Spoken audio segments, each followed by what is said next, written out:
So ವಿಶೇಷ ಕಾರ್ಯಕ್ರಮಕ್ಕೆ ಮತ್ತೊಮ್ಮೆ ಸ್ವಾಗತ. ಗಣ್ಯ ಅತಿಥಿಗಳ ಜೊತೆ ಚರ್ಚೆ ಮಾಡ್ತಾ ಇದ್ದೆ. ಎಲ್ಲ ಕಡೆ ನಮ್ಮ ರಿಪೋರ್ಟ್ರು ಕೂಡ ಸಜ್ಜಾಗಿದೆ, ಅವ್ರ ಜೊತೆನೂ ಕೂಡ ಮಾತಾಡ್ತಾ ಇದ್ದೆ. ಈಗ ನ್ಯೂಸ್ ಡೆಸ್ಕಿಂದ ನಮ್ಮ ಪೊಲಿಟಿಕಲ್ ಹೆಡ್ ಜಯಪ್ರಕಾಶ್ ನಮ್ಮ ಜೊತೆ ಸಂಪರ್ಕ. ಜಯಪ್ರಕಾಶ್, ಒಟ್ಟಾರೆ ಈ ಬೆಳವಣಿಗೆನ ಹೇಗೆ ವಿಶ್ಲೇಷಣೆ ಮಾಡ್ತೀರಿ ನೀವು?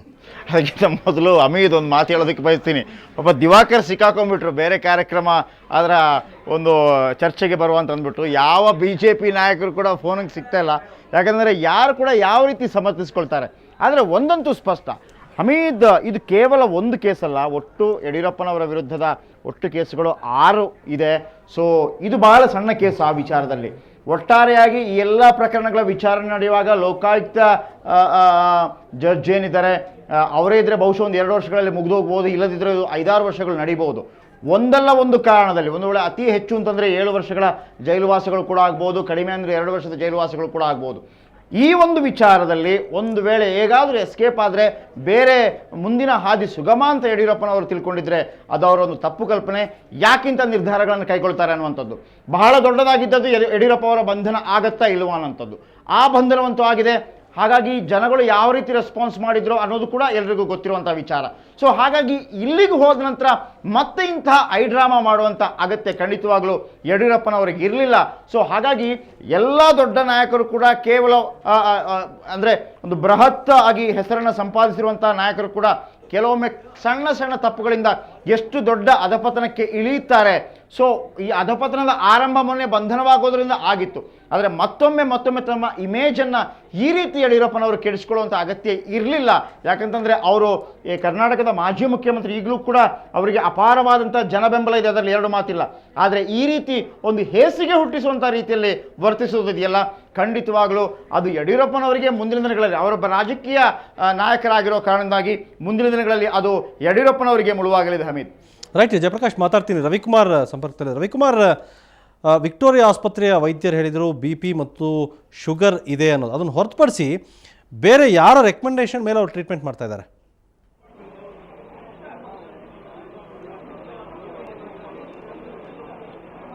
ಹಮೀದ್, ಏನಂದ್ರೆ ಇದು ಒಟ್ಟಾರೆಯಾಗಿ ಒತ್ತಡ ತಂತ್ರದ ಒಂದು ಅವಧಿ ಅಂತ ಹೇಳ್ಬೋದು. ಯಾಕಂದ್ರೆ ಮುಖ್ಯವಾಗಿ ಜಯದೇವ್ ಹಾಸ್ಪಿಟಲಿಂದ ಪರಪ್ಪನಗರಕ್ಕೆ ಹೋಗಬೇಕಾದವರು ಏಕಾಏಕಿ ಇಲ್ಲಿ ಶಿಫ್ಟ್ ಆಗಿದ್ದಾರೆ.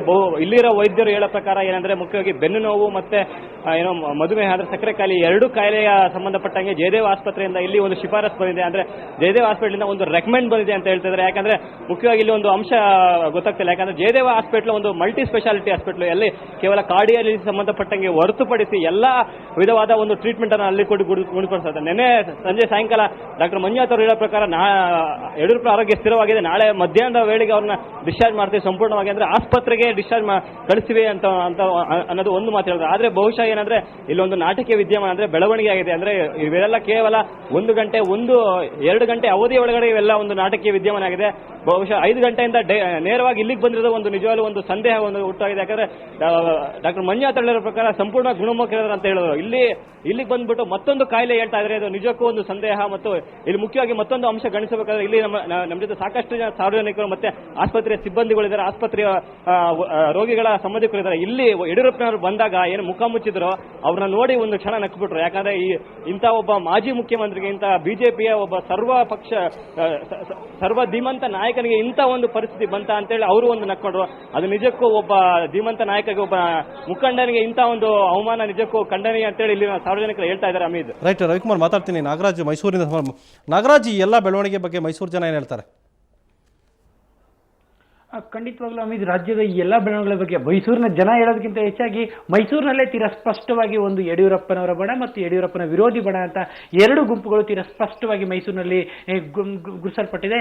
ಅದರಲ್ಲೂ ಕಾರ್ಯಕರ್ತರ ಆದಿಯಾಗಿ ಶಾಸಕರುಗಳು, ಮುಖಂಡರುಗಳು ಮತ್ತು ಸಚಿವರು, ಈ 3-4 ಹಂತದವರೆಗೂ ಕೂಡ ಯಡಿಯೂರಪ್ಪನ ಬಣ ಮತ್ತು ಯಡಿಯೂರಪ್ಪನ ವಿರೋಧಿ ಬಣ, ಈ 2 ಭಾಗಗಳಾಗಿ ಇಲ್ಲಿ ಸ್ಪಷ್ಟವಾಗಿ ವಿಂಗಡಣೆಯಾಗಿರುವಂತಹ ಹಿನ್ನೆಲೆಯಲ್ಲಿ ಯಡಿಯೂರಪ್ಪನವರ ಬಣದವರಿಗೆ ಈ ಒಂದು ಬೆಳವಣಿಗೆ ನಿಜಕ್ಕೂ ಕೂಡ ಬೇಸರ ತಂದಿದೆ. ಅವರು ಈ ಎಲ್ಲ ಸಂಕಷ್ಟಗಳಿಂದ ಪಾರಾಗ್ಲಿ ಅಂತ ನಿನ್ನೆವರೆಗೂ ಪೂಜೆಗಳನ್ನ, ಹೋಮಗಳನ್ನ ಮಾಡಿದ್ರು. ಆದ್ರೆ ಅದು ಯಾವುದು ಇವತ್ತು ಫಲ ಕೊಡ್ಲಿಲ್ಲ.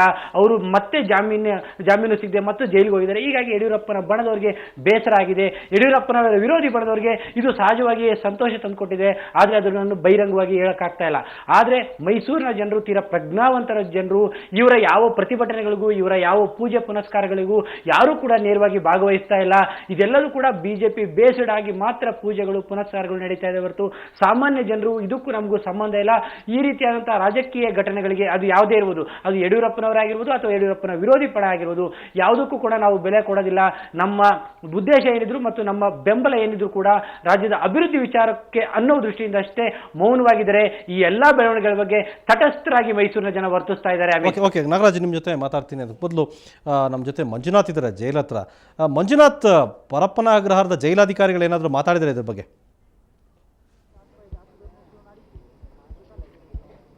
ಮಂಜುನಾಥ್, ಒಂದು ಧ್ವನಿ ಕೇಳಿಸ್ತಾ ಇದ್ರೆ ಜೈಲಾಧಿಕಾರಿಗಳನ್ನ ಏನಾದರೂ ಮಾತಾಡಿಸಿದ್ರೆ, ಏನಾದರೂ ಹೇಳಿದ್ರು ಅವರು?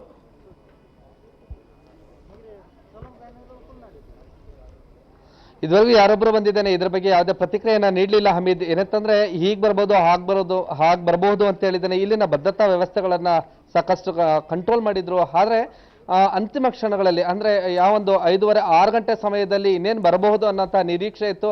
ಹಾಗಾಗಿ ಯಾರನ್ನು ಸಾರ್ವಜನಿಕರನ್ನ ಒಳಗಡೆ ಬರೋದಕ್ಕೆ ಬಿಡ್ತಾ ಇರಲಿಲ್ಲ ಪೊಲೀಸ್ನವರು. ಆದ್ರೆ ಯಾವೊಂದು 6 ಗಂಟೆಯ ನಂತರ ಯಾರೊಬ್ರು ಸಹ ನಮಗೆ ಯಾವುದೇ ಪ್ರತಿಕ್ರಿಯೆಯನ್ನ ನೀಡಲಿಲ್ಲ. ಜೈಲಾಧಿಕಾರಿಗಳಂತೂ ಹೊರಗಡೆ ಬರಲೇ ಇಲ್ಲ. ಆದ್ರೆ ಒಂದು 4 ಗಂಟೆ ಸಮಯದಲ್ಲಿ ಇಲ್ಲಿಂದ ಯಾವೊಂದು ಜೈಲಿನ ಒಂದು ಆಸ್ಪತ್ರೆಯಿಂದ 3 ಅಧಿಕಾರಿಗಳು ಜಯದೇವ ತಲುಪಿದ್ದಾರೆ. ಅಲ್ಲಿ ಮಾತುಕತೆಗಳಾಗ್ತಾ ಇದೆ. ಅಲ್ಲಿಂದ ಅವರು ನೇರವಾಗಿ ವಿಕ್ಟೋರಿಯಾಗೆ ಹೋಗಬಹುದು ಅನ್ನೋಂಥ ಒಂದು ಅನುಮಾನಗಳಿಗೆ ಎಡೆ ಮಾಡಿಕೊಟ್ಟಿತ್ತು. ಯಾಕೆಂತಂದ್ರೆ ಇಲ್ಲಿನ ಕೆಲವೊಬ್ರು ಬಂದಿದ್ದೇನೆ ಆ ವಿಷಯವನ್ನ ಇಲ್ಲಿ ಬಹಿರಂಗಪಡಿಸಿದ್ರು. ಆದ್ರೆ ಅಧಿಕಾರಿಗಳು ಯಾರೊಬ್ರು ಸಹ ಬಂದು ಯಾವುದೇ ಮಾಧ್ಯಮದ ಜೊತೆ ಮಾತನಾಡಲಿಲ್ಲ. ಅಮೀದ್, ರೈಟ್ ಮಂಜು, ಮಾತಾಡ್ತೀನಿ ನಿಮ್ಮ ಜೊತೆ. ಅದಕ್ಕೆ ಮೊದಲು ಯತ್ನಾಳ್ ನೀವು ನೋಡ್ತಾ ಇದ್ದೀರಿ, ನೀವಿದ್ದ BJP ಮತ್ತು ಈಗ ನೋಡ್ತಾ ಇರೋ BJP ಏನು ಅನ್ನಿಸ್ತಾ ಇದೆ ನಿಮಗೆ? ಭಾಳ ದುರಂತ. ಇವತ್ತು BJP ಒಬ್ಬ ವ್ಯಕ್ತಿ ಆಧಾರಿತ ಪಕ್ಷ ಆಗಿ ಬೆಳೀತಲ್ಲ ಅನ್ನುವಂಥದ್ದು. ಒಂದೂ ವ್ಯಕ್ತಿಗೆ ಮಹತ್ವ ಕೊಡಬಾರ್ದು, ದೇಶ ದೊಡ್ಡದು, ಪಕ್ಷ ದೊಡ್ಡದು ಅಂತೇಳಿ ಸಿದ್ಧಾಂತ ಇದ್ದಂಥ ಭಾರತೀಯ ಜನತಾ ಪಾರ್ಟಿ ಇವತ್ತು ಇಡೀ ಕರ್ನಾಟಕದ ಭಾರತೀಯ ಜನತಾ ಪಾರ್ಟಿ ಒಬ್ಬ ನಾಯಕನೂ ಸಹ ಯಡಿಯೂರಪ್ಪನವರ ಈ ಭ್ರಷ್ಟಾಚಾರ ಮಾಡಿ ಜೈಲಿಗೆ ಹೋಗಿದ್ರ ಬಗ್ಗೆ ಒಳ್ಳೆಯದಾಯಿತು ಅನ್ನುವಂಥ ಒಂದು, ನಮ್ಮ ಉತ್ತರ ಕರ್ನಾಟಕ ಭಾಷೆಯಲ್ಲಿ ಹೇಳ್ಬೇಕಂದ್ರೆ ಗಂಡಸ್ತನದ ಒಂದು ಮಾತನ್ನು ಸಹ ಇವತ್ತು ಹೇಳದೇ ಇರುವಂಥದ್ದು ಹಿಂದ್ಗಡೆ ಬಹಳಷ್ಟು ಜನ ಹೇಳ್ತಾರೆ, ಮುಂದೆ ಯಾರು ಹೇಳ್ತಾರೆ. ಮುಂದೆ ಅದೇ ಗಂಡಸ್ತನದ ಕೊರತೆ ಇವತ್ತು BJPಯಲ್ಲಿ ಆಗಿದೆ ಅಂತ ನನಗನ್ನಿಸ್ತದೆ. ಯಾಕಂದರೆ ಇಂಥ ಒಬ್ಬ ಲೂಟಿ ಮಾಡಿದ್ರು, ಇಡೀ BJPಯನ್ನು ಬ್ಲ್ಯಾಕ್ ಮೇಲ್ ಮಾಡಿದ್ರು. ಈ ರಾಷ್ಟ್ರದ ಒಬ್ಬ ಅತ್ಯುನ್ನತ ನಾಯಕ ಲಾಲ್ ಕೃಷ್ಣ ಅದ್ವಾನಿ ಅವರಿಗೆ ಕೇರ್ ಸಹಿತ ಮಾಡಲಿಲ್ಲ. ಆದರೆ ಇಷ್ಟೆಲ್ಲ ಪೂಜೆ ಪುನಸ್ಕಾರ ಮಾಡ್ತಾ ಇದ್ದಾರೆ BJPಯವರು. ವಾಜಪೇಯಿ ಅವ್ರ ಬಗ್ಗೆ ಒಮ್ಮೆ ಆದರೂ ಪೂಜೆ ಪುನಸ್ಕಾರ ಮಾಡಿದ್ರ? ಈ ದೇಶದಲ್ಲಿ ವಾಜಪೇಯಿ ಅಂತ ಒಬ್ಬ ಮಹಾನ್ ವ್ಯಕ್ತಿ ಇವತ್ತು ಎಲ್ಲಿದಾರೋ ಗೊತ್ತಿಲ್ಲ. ಅಂಥ ಪುಣ್ಯಾತ್ಮನ ಬಗ್ಗೆ ಇವತ್ತು BJP ಮಾತಾಡ್ತಾ ಇಲ್ಲ.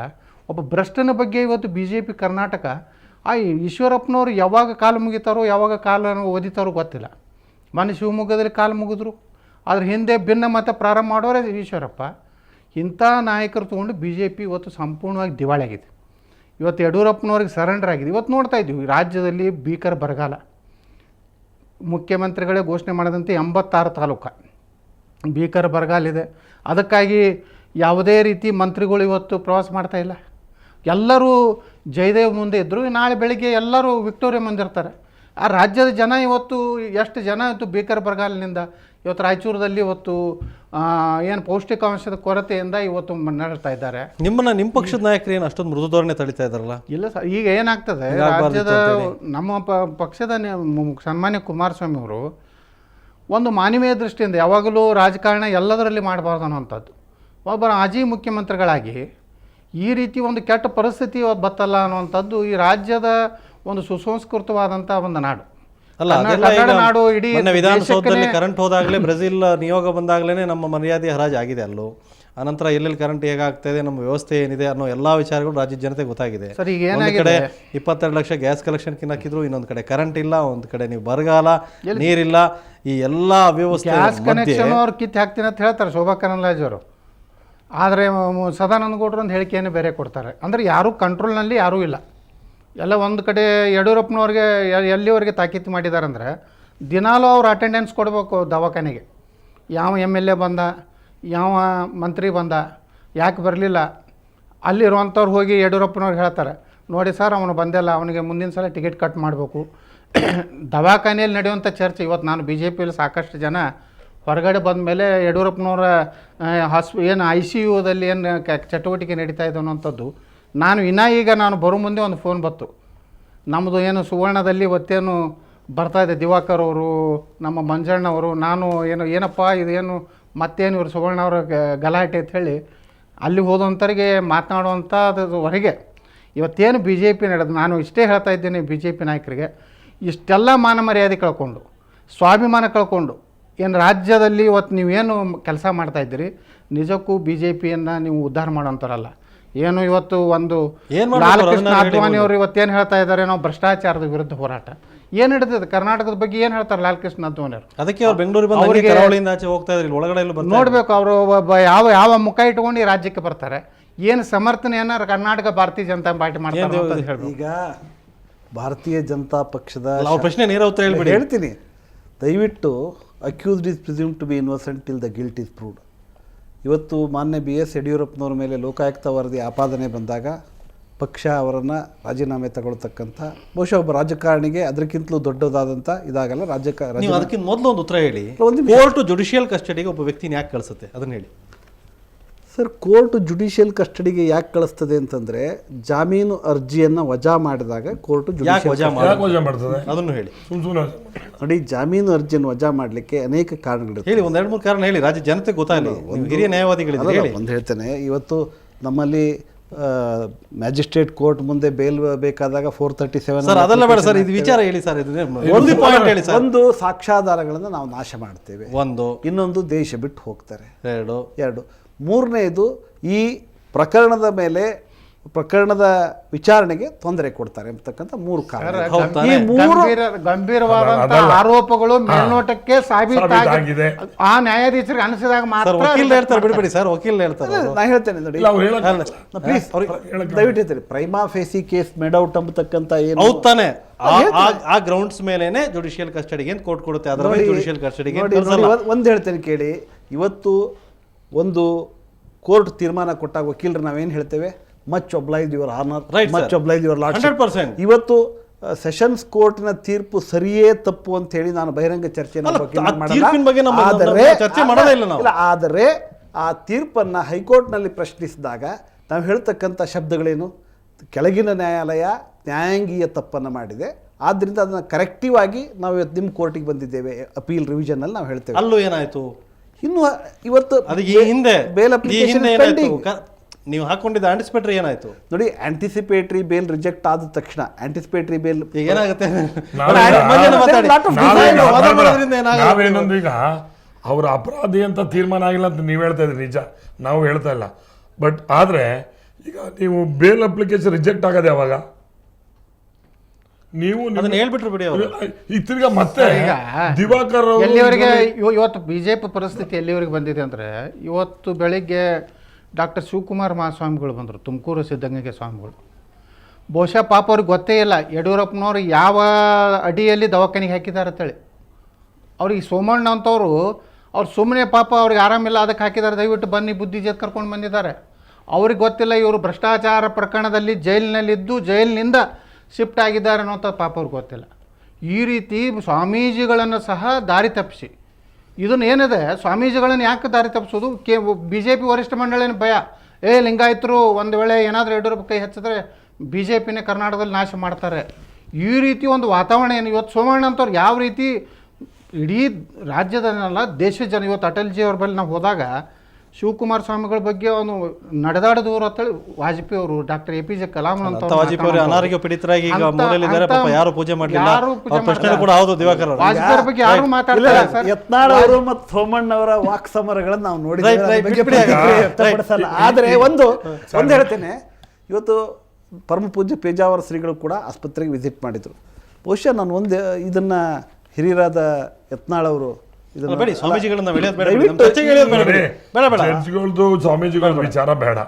ಈಗ ನೀವು ಹೇಳಿದ್ರೆ ಅದ್ವಾನಿ ಅವರು ರಥಯಾತ್ರೆ ಬರ್ತಾವ್ರೆ ಅಂತ, ನಿಜ, ಕರಾವಳಿಯಿಂದ ಹಂಗೆ ಹೋಗ್ತಾರೆ. ಅದು ಉಸ್ತುವಾರಿ ವಹಿಸಿರೋರು ಯಾರು? ಶ್ರೀಮಾನ್ ಅನಂತ್ ಕುಮಾರ್ ಅವರು.